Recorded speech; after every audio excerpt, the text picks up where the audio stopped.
ഇന്ന് നമുക്കൊരു സദ്യാഓലൻ തയ്യാറാക്കിയാലോ? ഇത് ആർക്കും അറിയാത്തൊരു റെസിപ്പിയൊന്നുമല്ല.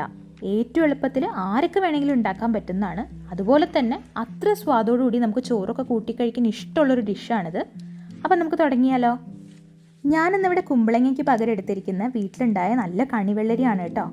അതിന് ആദ്യം തന്നെ തലേ ദിവസം നന്നായി കഴുകി വെള്ളത്തിലിട്ട് വെച്ച 1/2 കപ്പ് വൻപയർ ഒന്ന് ഉപ്പിട്ട് വേവിച്ചെടുക്കുക.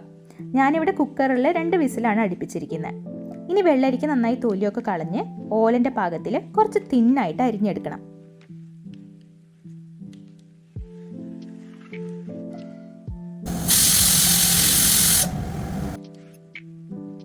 ഇനി ഒരു പാനിൽ അരിഞ്ഞു വെച്ച വെള്ളരിക്ക് ഇട്ട് അതിനാവശ്യമായിട്ടുള്ള വെള്ളം ഒഴിച്ച് ഉപ്പും പച്ചമുളകും കറിവേപ്പിലയും കൂടി ഇട്ട് അടച്ചു വെച്ചിട്ടൊന്ന് വേവിക്കാം.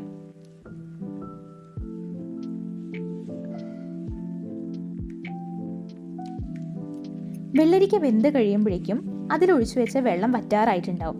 അപ്പോൾ ഈ സമയത്ത് നമ്മൾ വേവിച്ച് വെച്ച വൻപയറും നല്ല തേങ്ങാപ്പാലും ഇച്ചിരി വെള്ളം കൂടി ചേർത്ത് ഒന്നുകൂടി അടച്ചു വെച്ച് തിളപ്പിക്കണം. ഞാനിവിടെ KLF കോക്കനട്ടിൻ്റെ തേങ്ങാപ്പാലാണ് കേട്ടോ എടുത്തിരിക്കുന്നത്. നിങ്ങൾ തേങ്ങാപ്പാൽ പിഴിഞ്ഞെടുക്കുകയാണെങ്കിൽ 2ാം പാൽ ആദ്യം ഒഴിച്ച് പിന്നീട് കുറുകി വരുമ്പോൾ 1ാം പാലും കൂടി ഒഴിച്ചാൽ മതി. ഇനി അടച്ചു വെച്ച് തിളപ്പിച്ച ശേഷം ഒന്ന് സ്വാദൊക്കെ നോക്കി ഉപ്പൊക്കെ ഒന്ന് ശരിയാക്കണം.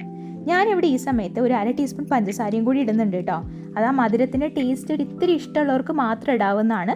അല്ലെങ്കിൽ ഈ ഒരു പഞ്ചസാര ഇടുന്ന സ്റ്റെപ്പ് നമുക്ക് ഒഴിവാക്കാം. ഇനി ഏറ്റവും ലാസ്റ്റ് ഇതിൻ്റെ മുകളിൽ കുറച്ച് വെളിച്ചെണ്ണയും കൂടി തൂവി കൊടുത്താൽ സംഭവം റെഡി.